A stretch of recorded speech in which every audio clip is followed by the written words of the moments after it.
আসসালামু আলাইকুম সবাইকে, কেমন আছেন? আশা করি সকলেই ভালো আছেন। আর আলহামদুলিল্লাহ আমিও ভালো আছি। আর আজকে নিয়ে আসছি মুস্তাফিজ রহমানের একটা ওয়াজ। এই ওয়াজটা শুনলে আপনারা সকলের হৃদয় ছুঁয়ে যাবে আশা করি। আর চলুন এই ওয়াজটা শুনি আমরা সকলে। এই মুসলমান, আপনি কি মারা যাবেন না? এক সময় যাবেন না? হয়তোবা কোনো গরমকালে আপনি মারা যাবেন, অথবা বর্ষাকালে মারা যাবেন। যেদিন আপনি মারা যাবেন, রুহটা যখন কবজ হবে, দেখবেন অনেক মানুষ ফেলায় তাকায় থাকে, কথা বলতে পারে না। আপনি মনে করেন যে তার এখন পিপাসা লাগছে, কারণ রুহ কবজ শুরু হয়ে গেছে ভিতরে। দুনিয়ার সবচেয়ে কঠিন সময় হচ্ছে এই সময়টা, যে সময়টা মানুষের রুহটা কবজ হবে। তখন আপনি যে এই যে মুখে পানিটা ঢেলে দেন, দেখবেন যে পানিটা গিলতে পর্যন্ত পারে না, ঠোঁটের দুই কিনারা দিয়ে ওই পানিটা বের হয়ে যায়। আল্লাহু আকবার! ঠিক ওই সময়টা আপনার স্ত্রী আপনার দিকে তাকিয়ে থাকে, আপনার ছেলে আপনার দিকে তাকিয়ে থাকে, আপনার মেয়ে আপনার দিকে তাকিয়ে থাকে, আপনিও কিন্তু তাদের দিকে তাকিয়ে থাকেন। অনেক কিছু বলতে চান কিন্তু বলতে পারেন না, কারণ আপনার ভেতরে যে জ্বালা তৈরি হয়েছে, এই জ্বালাটা আপনি ছাড়া আর কেউ বুঝতে পারে না, ঠিক কিনা? যখন মালাকুল মাউত রূহটা কবুজ শুরু করে, মানুষজন যারা অপরাধী বারবার একটা কথা বলে, ও মালাকুল মাউত, এবারের মতো আমাকে ছেড়ে দাও, আমাকে নিও না, এবারের মতো তুমি আমাকে ছেড়ে দাও, আমাকে নিও না, আমাকে 10টা দিন সময় দাও, 2টা দিন সময় দাও, এই অবস্থায় আমি কবরে গেলে আমি জাহান্নামী হব, আমাকে মাফ করে দাও, আমার রূহটা এখন কবজ করো না। কিন্তু আমার আল্লাহ রাব্বুল আলামিন কি বলছেন? হাত্তা ইযা জাহাদাহুমুল মাউত ক্বালা রাব্বিরজিউন লাআল্লি আ'মালা সালিহান ফীমা তারাকতু কাল্লা। আমার আল্লাহ রাব্বুল আলামিন বলছেন, এই দুনিয়ার মানুষ, তোর কি আমি 60 বছরের জীবন দেই নাই? তোর কি আমি 40 বছরের জীবন দেই নাই? তুই কেন তখন বুঝলি না? কেন সৎ কাজ করলি না? কেন তওবা করলি না? ও মুসলমান, এই রূহ কবজের সময় কষ্ট যন্ত্রণা আপনার আমার হবে না, এই গ্যারান্টি আপনারা দিয়েছে কে? যন্ত্রণা। আল্লাহ নবীর যখন রূহটা কবজ করা হচ্ছে, নবীজির কপালটা বারবার ঘেমে যাচ্ছে। আম্মা যারা আয়েশা বলতেছেন, ইয়া রাসূলুল্লাহ, আপনার কপালটা ঘেমে যাচ্ছে কেন? আল্লাহ নবী বলছে, আয়েশা, আমার বুকের উপরে যেন উহুদ পাহাড়টা চেপে ধরা হয়েছে। আল্লাহু আকবার! আল্লাহ নবীর যদি এই অবস্থা হয়, আপনার আবার অবস্থাটা কি হতে পারে আপনি জানেন না? এই বাড়ি যাবে না, আপনার সঙ্গে গাড়ি যাবে না, কিচ্ছু যাবে না। আপনি মারা যাবেন, ব্লেড দিয়ে আপনার জামা কাপড়গুলো কেটে খাটিয়ার উপরে আপনাকে রেখে, সন্তান সন্ততি বা আত্মীয় স্বজন বন্ধু বান্ধব ঘর থেকে লাশটা বাইর করে ওই বারান্দায় রেখে দেবে, অথবা উঠানে রেখে দেবে। আপনার নাম ছিল আব্দুল কুদ্দুস, আব্দুর রহিম, সালমান, সাদমান, কত ভালো ভালো নাম। এখন কেউ আপনাকে নাম ধরে ডাকবে না, এখন আপনার নাম হয়ে গেছে লাশ। আপনার নাম কি? ওই মুয়াজ্জিন সাহেব মাইকে যে ঘোষণা দিবে, সেদিন আপনার নামের শুরুতে একটা ডিগ্রি লেগে যাবে, ডিগ্রি। সেদিন আপনাকে আর বলবেন আব্দুস সালাম সাহেব দুনিয়া থেকে বিদায় নিয়েছে, বরং বলবে মরহুম আব্দুস সামাদ আজকে দুনিয়া থেকে বিদায় নিয়েছে। ও মুসলমান, খাটিয়া যখন নিয়ে যাবে, সন্তানগুলোকে বলবে, ও সন্তান, তোর জন্য কি আমি বাড়ি করেছি না? তোর জন্য কি আমি 30 বছর 60 বছর কষ্ট করেছি না? ও প্রাণের সন্তান, খবরদার আমারে কবরে একা রাখিস না, একা রাখিস না, একা রাখিস না। ওই সন্তানগুলো কবরের মধ্যে নামবে, বাবাকে যখন শুইয়ে দিবে, সন্তানগুলো একজন একজন করে যখন উঠে যাবে, বাবা বলবে, ও সন্তান, তোর জন্য আমার জীবনের 30টা বছর শেষ করে দিয়েছি, ও সন্তান প্লিজ আমার একা রেখে যাস না, আমি থাকতে পারবো না, আমি থাকতে পারবো না। একজন একজন করে উঠে যাবে। বাঁশগুলো যখন কবরের উপরে দেওয়া হবে, আপনি আকাশের দিকে তাকিয়ে থাকবেন কিন্তু কথা বলতে পারবেন না। বুক ফাটা আর্তনাদ, কলিজা ফাটা কান্না। সেদিন আপনি কাঁদবেন কিন্তু কেউ শুনবে না। সন্তান একজন একজন করে উঠে যাবে। বাঁশগুলো যখন একটার পর একটা দেওয়া হবে, একটু আলো কবরের মধ্যে ঢুকবে, আপনি চিৎকার করবেন, ও সন্তান প্লিজ আমাকে রেখে যাস না, আমি অন্ধকার বড় ভয় পাই, আমি অন্ধকার বড় ভয় পাই রে, এইভাবে আমাকে রাখিস না। কিন্তু সন্তান শুনবে না, উঠে যাবে। এই যে বাঁশগুলো যখন পুরোটাই দিয়ে দিল, একটু আলো ঢুকতেছিল, এখন আলোটাও নাই। বাঁশের উপরে চাটাই দেওয়া হলো, এখন ঘুটঘুটে অন্ধকার। পাশ দিয়ে যদি একটা সাপও হেঁটে যায়, আপনি টের পাবেন না, এমন অন্ধকার। মানুষ যখন মাটিগুলো দিবে, ধিপধাপ আওয়াজ হবে, মাটি দেওয়া হয়ে যাবে, মানুষ চলে যাবে। যখন দেখবে যে সন্তান একা থুয়ে, আপনার ভাই একা থুয়ে, আপনার বাবা একা থুয়ে, আপনার অন্য আত্মীয়রা একা থুয়ে আপনাকে থুয়ে কবরে চলে যাচ্ছে, পায়ের আওয়াজ আপনি শুনতে পাবেন, সেই সময়ের বুক ফাটা আর্তনাদ, কলিজা ফাটা কান্না যদি দুনিয়ার কোনো মানুষ শুনতে পাইতো, সঙ্গে সঙ্গে দুনিয়া থেকে বিদায় নিত। আল্লাহু আকবার বলেন। মানুষ দুনিয়া ধরতো না, তাহলে পাগল হয়ে যেত। হাজার ওয়াজ দরকার নাই মুসলমান, এরকম দুই একটা জিনিস একটু মেনে নেন, জীবন পরিবর্তন হয়ে যাবে, ঠিক কিনা? ওয়াজ তো জীবনে বহুত শুনেন, আমি অত ভালো বক্তা না, কিন্তু একটা উপদেশ দিলাম, খালি আখেরাতটাকে প্রাধান্য দেন, দুনিয়ার জন্য এত পাগল হয়েন না। মেনে নিলাম আপনি রাষ্ট্রপতি হয়েছেন, আপনি প্রেসিডেন্ট হয়েছেন, বাংলাদেশের জনক হয়েছেন, বাংলাদেশের মালিক আপনি হয়েছেন, আল্লাহরে আপনি পান নাই, কোনো লাভ আছে? কথা কয় না। আপনি বাংলাদেশের কিচ্ছু না, একজন রিক্সাওয়ালা, একজন ফকির, কবরে গেছেন, আল্লাহরে আপনি পেয়ে গেছেন। আপনার চাইতে সফল মানুষ আর কেউ নাই। কথা বলেন। সুতরাং দুনিয়ার সব কিছু পাইলেন কিন্তু আল্লাহরে পাইলেন না, কিচ্ছু লাভ নাই।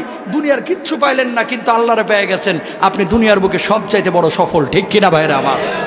তাহলে 2 নম্বর আক্ষেপ হবে, হায় যদি দুনিয়ার বুকে আমি কোনো নেক কাজ করতে পারতাম। এবার 3 নম্বর আক্ষেপটা কি করবে? আল্লাহ তাআলা কোরআনে কি বলছে খেয়াল করুন। সূরা হাক্কা আয়াত নাম্বার 27 আল্লাহ রাব্বুল আলামিন বলছেন 3 নম্বর আক্ষেপ ওই দুনিয়ার মানুষ করবে।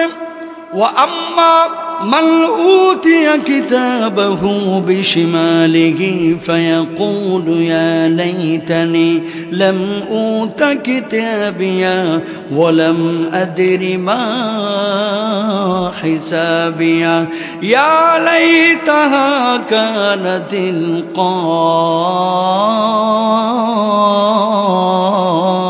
কাদিয়া।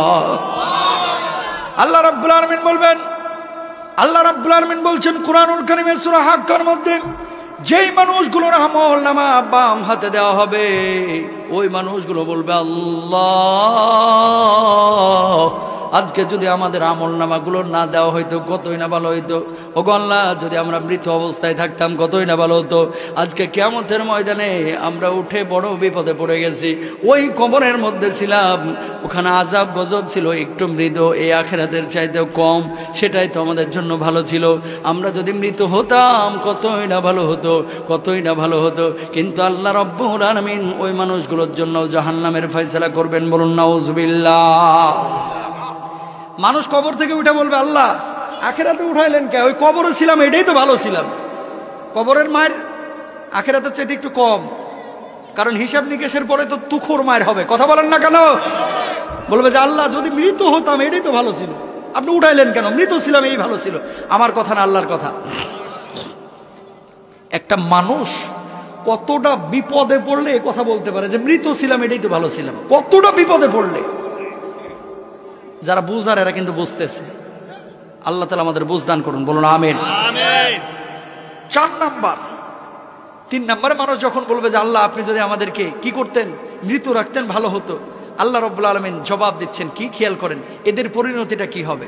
তারপরে 4 নম্বর পয়েন্টে যাব। আর রাব্বুল আলামিন বলবেন, মা আগলা আন্নি মালিয়া হালাকা আন্নি সুলতানিয়া খুযুহু ফাগুল্লুহু সুম্মাল জাহিমা সাল্লু সুম্মা ফি সিলসিলাতিন দারউহা 70 যিরাআন ফাসলুকু।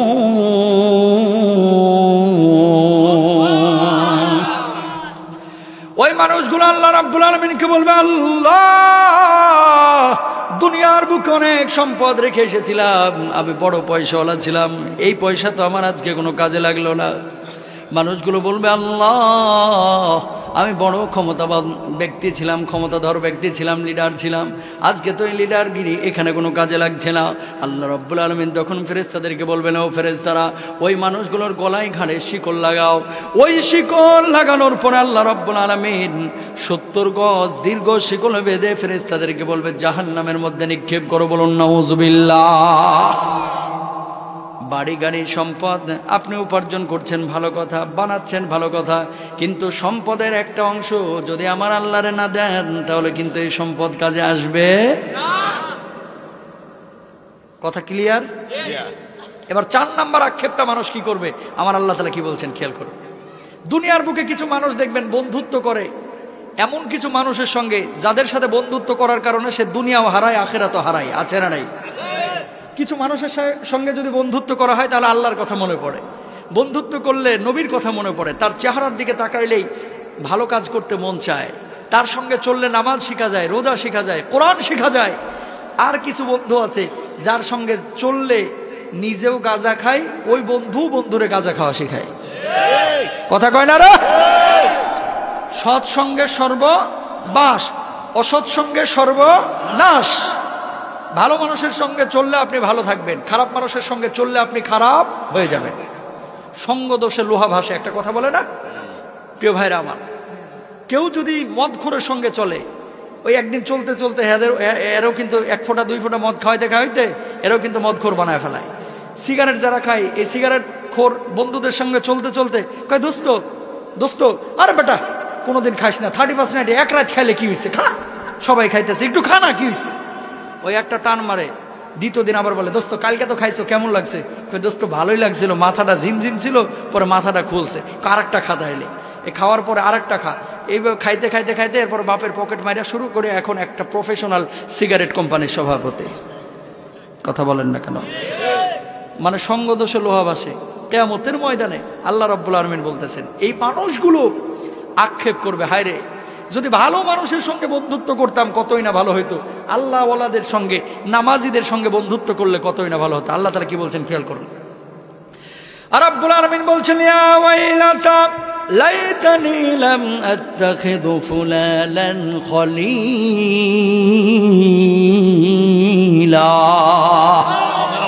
ওই দিন মানুষগুলো বলবে, আল্লাহ কি করলাম দুনিয়ার বুকে, বিড়িখোর মদখোর ওদের সঙ্গে বন্ধুত্ব কেন করেছিলাম?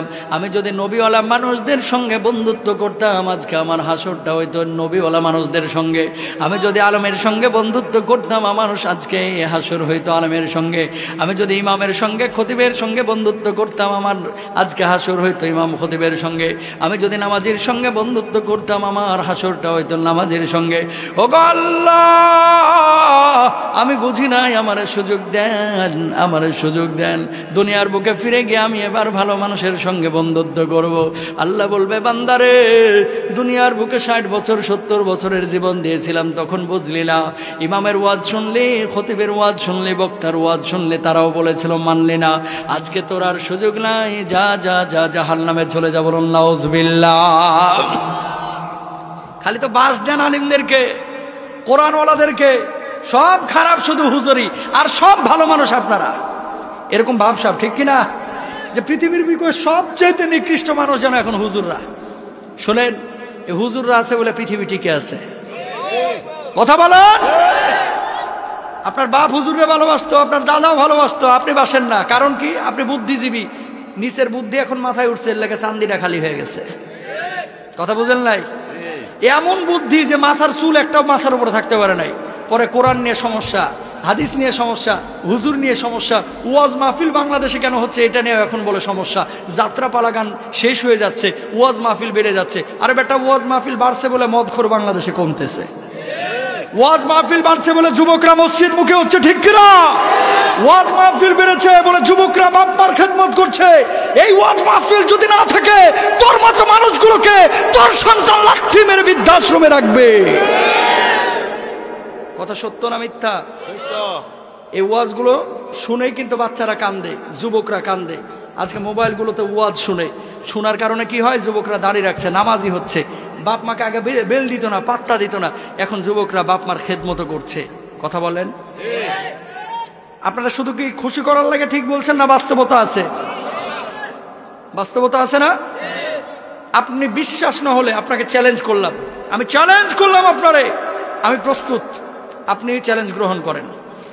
কালকে কুমিল্লা ক্যান্টনমেন্ট যান, ক্যান্টনমেন্ট থেকে শুরু করে এদিকে আপনার একেবারে মুরাদনগর পর্যন্ত, ওই যে মেন রাস্তা আর কি, আপনি যাবেন বিশ্ব রোড, অটো নেবেন বা সিএনজি নেবেন বা রিক্সা নেবেন বা বাসে উঠবেন, দুই পাশে একটা ছেলেকে রেখে দেবেন যারা অপ্রাপ্তবয়স্ক, বা আপনি দেখেন না কয়টা মহিলা হাইটা যায়, গুনবেন কয়টা, যে 1 2 3 4 5, দেখবেন যে এই 15-20 কিলোমিটারে আপনি 300 350 400 মহিলা পাইতে পারেন।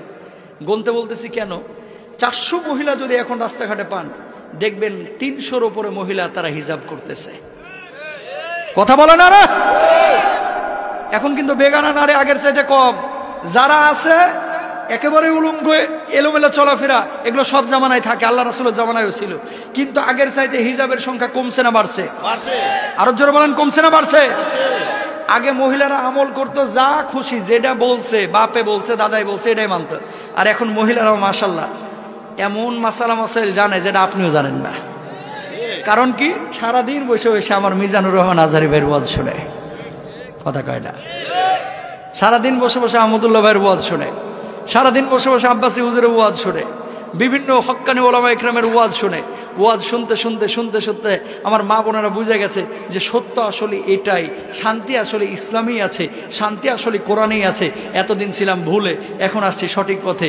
এটা নিয়ে যদি কারো চুলকানি হয়, ওর চুলকানিতে ও মলম লাগাক, আমার কোরআনে আমার ইসলামে ও কখনো ঢুকতেও পারবে না। আল্লাহ হেদায়েত দান করুক, দোয়া করি। কিন্তু কোরআন নিয়ে ওয়াজ মাহফিল নিয়ে এরকম কটাক্ষ বাংলার মানুষ বরদাস্ত করবে না। ওয়াজ মাহফিল যুবকগুলোকে সোনালী মানুষ বানায়, শুদ্ধ বানায়। ওয়াজ মাহফিল ডাকাত বানায় না, ওয়াজ মাহফিল সুদখোর বানায় না, ওয়াজ মাহফিল ঘুষখোর বানায় না।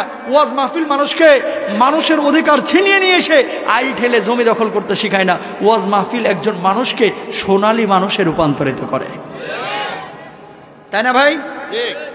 এবার আসেন, তাহলে বন্ধুত্ব করতে হবে এমন মানুষের সঙ্গে যার সঙ্গে বন্ধুত্ব করলে কিয়ামতের ময়দানে ওই বন্ধু নিজেও জান্নাতে যাবে। আমার ব্যাপারেও আল্লাহর কাছে কিছু বলবে যে আল্লাহ, ও আমার বন্ধু ছিল, আমি তো জান্নাতে যাচ্ছি, আল্লাহ আপনি তারও একটু আমার সঙ্গে পাঠায় দেন। আল্লাহ যদি কবুল করে জান্নাতে দিতেও পারেন, ঠিক কিনা? তাহলে 4 নাম্বার, বন্ধুত্ব কিন্তু গাঁজাখোরের সঙ্গে করা যাবে না। বন্ধুত্ব কিন্তু সুদখোর, ঘুষখোর, জেনাবাজ, এদেরকে দাওয়াত দিবেন, এদেরকে দূরে ঠেলে দিবেন না, দাওয়াত দিবেন। কিন্তু মাখামাখি অন্তরঙ্গ দোস্ত হওয়া যাবে যাবে দেখেন আল্লাহ তাআলা কত সুন্দর করে কোরআনে কি বলেছে। 5 নম্বরে মানুষজন আক্ষেপ করবে আল্লাহ, খেয়াল করে দেখেন কি বলবেন, ইয়া লাইতানা আতানাল্লাহ ওয়া আতানার রাসূলা।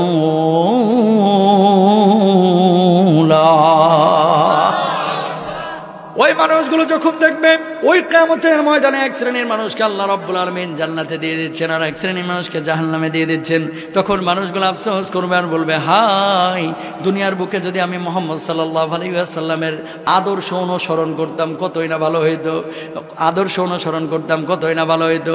আমি দুনিয়ার বুকে নেতার কথা শুনে দৌড়াদৌড়ি করেছি, নামাজ পড়ি নাই, রোজা করি নাই, হজ করি নাই, নেতার চামচামি করতে করতে আমার জীবনটা শেষ হয়ে গেছে। ভোটের মিছিল করতে করতে আসরের খবর নাই, জোহরের খবর নাই, মাগরিবের খবর নাই, এশারের খবর নাই, ফজরের খবর তো আরো আগেই নাই। কথা বলেন। আল্লাহ রাব্বুল আলামিন যখন জিজ্ঞেস করবে, বান্দা কেন তুই নামাজ পড়লি না, কেন তুই শিরিক করলি, কেন তুই বিদআত করলি, কেন তুই আমার গোলামি স্বীকার করে নিলি না, ওই মানুষগুলো তখন আল্লাহ রাব্বুল আলামিনকে জবাব দিবেন। খেয়াল করেন কি জবাব, ওয়াকালু রব্বানা ইন্না আতানা সাদাতানা ওয়া কুবারানা ফাআদাল্লুনা সাবিলা।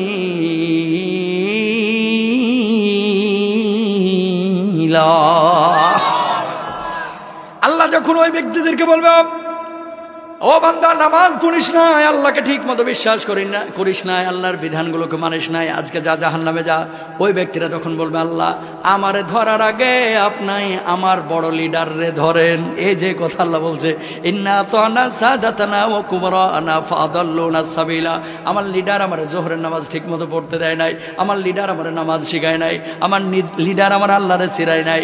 ও আল্লাহ আপনি আমার ধরার আগে আমার ওই বড় লিডার রে ধরেন, ও আপনার পথে আমার বাধা দিয়েছিল। ওগো আল্লাহ আপনি শুধু ধরেই তারে ছাইড়া দিবেন না, ওর জন্য আমি জাহান্নামে যাচ্ছে। রব্বানা আতিহিম দুআফাইনি মিনাল আযাবি ওয়া লানহুম লানান কাবীরা। ওই লিডারের বেশি করে পেদানি দেন, অন্যদেরকে যেই শাস্তি দিচ্ছেন তার চাইতে দ্বিগুণ শাস্তি দিয়ে দেন। বলুন নাউজুবিল্লাহ। আমার কথা না আল্লাহর? আরো জোরে কার? আল্লাহ। সূরা আহজাব আয়াত নাম্বার 68। আল্লাহ বলতেছে যখন ওই অপরাধীদেরকে ধরা হবে যে নামাজ পড়িস নাই কেন, আল্লাহরে বিশ্বাস করিস নাই কেন, কেন তুই সুদ ছালিস নাই, কেন তুই ঘুষ ছালিস নাই, কেন মানুষের হক নষ্ট করেছিস, কেন আল ঠেলা জমি দখল করেছিস, তখন মানুষ বলবে, আল্লাহ আমি তো নিজে নিজে করি নাই, আমার নেতা আমারে বলছে 20,000 টাকা লোভ দেখা যে ওরে মার, 20,000 দেবো। কয় হাজার? 20,000। কয় বেটা মার, বাকিটা আমি দেখবো আছে না নাই। আল্লাহ বলবে যে আল্লাহ আমার ধরার আগে ওই বাটপাট্টারে আগে ধরেন। আসেনি? কুমিল্লা নাই, অন্য এলাকায় আছে। এরপরে 6 নম্বর আল্লাহ রাসূল সাল্লাল্লাহু আলাইহি ওয়াসাল্লাম না, স্বয়ং আল্লাহ রাব্বুল আলামিন বলছেন রাসূলের অনুসরণ। দেখেন কি বলতেছেন, ওয়ায়াউমা ইয়া'আদ্দু যালিমু আলা ইয়াদাইহি ইয়াকুলু ইয়া লাইতানি ইত্তাখাযতু মা'আর রাসূলি সাবিলা। জালিমরা সেদিন হাত কামড়াবে, হাত কামড়াবে আর বলবে, হায় যদি মুহাম্মদুর রাসূলুল্লাহ সাল্লাল্লাহু আলাইহি ওয়াসাল্লাম যা কিছু এনেছে সেগুলো মেনে নিতাম, তাহলে কতই না ভালো হতো, আজকে আল্লাহর জান্নাতে চলে যেতাম। বলুন সুবহানাল্লাহ। আল্লাহ রাব্বুল আলামিন বলছেন, ওয়ামা আতাকুমুর রাসূলু ফাখুযুহু ওয়ামা নাহাকুম আনহু ফান্তাহু।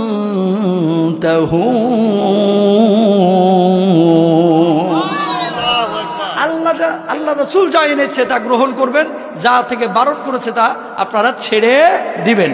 এই মুসলমান, ক্যান্টনমেন্টে ধরেন এখন জমির কাঠা, ধারণা করে বলতেছি, না হলে তো 30-40 লাখ টাকা কাঠা হবে আপনার ক্যান্টনমেন্টে। 30-40 লাখ টাকা কাঠা হবে, ধরে নিলাম 30 লাখ। 3 কাঠা জায়গার দাম কত লাখ? 90 লাখ। কথা বলেন, 90 লাখ। কত লাখ? 90 লাখ। এই 90 লাখ টাকা জমির জন্য আপনি কি একটা মালিকের কাছে যাবেন, বলবেন কাকা আপনার জমিটা আমার খুব পছন্দ হয়েছে, দেন 90 লাখ টাকার জমি দিয়ে দেন, এই যে নেন ক্যাশ, নিয়ে নেবেন? কেউ নিবে? কি করবে? আগে জমির কাগজগুলো নিবে, নেওয়ার পরে দরকার হয় 15 জন ভেন্ডার দেখাবে। ব্রিটিশ পিরিয়ডে অবস্থা কি ছিল? RS কি, CS কি, সিটি জরিপ কি, তারপরে পাকিস্তান পিরিয়ডে কি ছিল, হিন্দু মালিক আছে কিনা, বৌদ্ধ মালিক আছে কিনা, মুসলিম মালিক আছে কিনা, হিন্দু মালিক থাকলে বোন ছিল কিনা, মেয়ে ছিল কিনা, নানান ধরনের যাচাই বাছাই করে তারপরে সিদ্ধান্ত নেবে। জমি ক্লিন হলে কিনবে, না হলে চিন্তা করবে না না না এই ভেজাল্লা জমি কিনে আমি কি আমার 90 লাখ টাকা খোয়ামু? কথা বলেন না কেন? দরকার হয় 2 লাখ টাকা খরচ করবে এই ভেন্ডার দেখাতে গিয়ে। কয় লাখ? 2 লাখ। তারপরে কোনো ভেজাল জমি কিনতে রাজি না, যে আমার জীবনের সঞ্চয়গুলো আমি নষ্ট করতে চাই না। ও মুসলমান, মাত্র 90 লাখ টাকার জমি, 3 কাঠা জায়গা। 3 কাঠা জায়গার জন্য এত যাচাই বাছাই, এত তদবির, এত ফিকির, এত বিশ্লেষণ, এত সূক্ষ্ম থেকে সূক্ষ্ম বিষয় আপনি অবলোকন করছেন, দেখছেন, যাচাই বাছাই করছেন।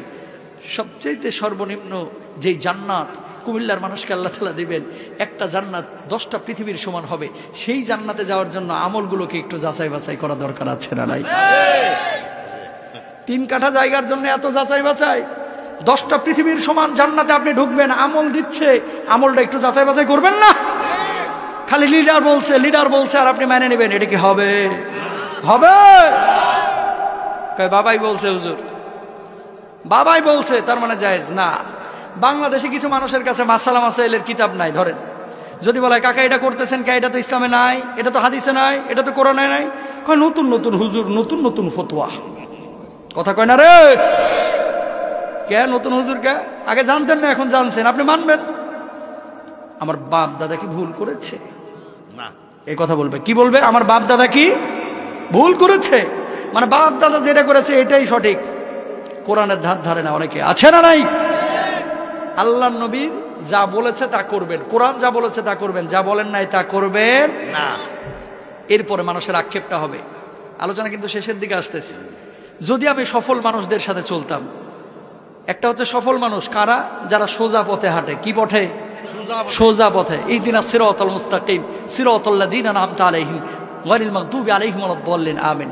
সোজা পথ কোনটা এটা কিন্তু আপনিও বুঝেন। যে পথ কোরআনের পথ, যে পথ হাদিসের পথ, যে পথ আল্লাহওয়ালাদের পথ, সেটা হচ্ছে কিসের পথ? সোজা পথ। আপনি এখন আল্লাহওয়ালাদের পথে না হাইটা আপনি হাঁটলেন ওই সমস্ত বুদ্ধিজীবী যারা আল্লাহরে বিশ্বাসী করে না তাদের পথে, আপনি বাঁকা পথে হাঁটলেন। কথা বলেন। এই কথা আল্লাহ রাব্বুল আলামিন বলছেন, ওয়ালা ইন আসাবাকুম ফাদলুম মিনাল্লাহি লা ইয়াকুলান্না কাল্লাম তাকুম বাইনাকুম ওয়া বাইনাহুম মাওয়াদ্দা ইয়া লাইতানি কুনতু মাআহুম ফাফুজা ফাওজান আযীমা। হায় রে, এই সমস্ত বুদ্ধিজীবী, এদেরকে দুনিয়াতে আমরা মনে করতাম না জানি কি হুমরা সুমরা রে, এখন আখিরাতে দেখতেছি এগুলা ইঁদুরের মতো গর্তে ঢুকে রইছে। আছে না নাই? আখিরাতে এগুলোর কোনো বিল নাই, বেল নাই। আখিরাতে লিডার হবে তারা যারা কোরআনওয়ালা, ঠিক কিনা? সুতরাং কোরআনওয়ালাদের সঙ্গ দেওয়া দরকার আছে না নাই? Rose TV 24. Enjoy by listening to the Holy Quran.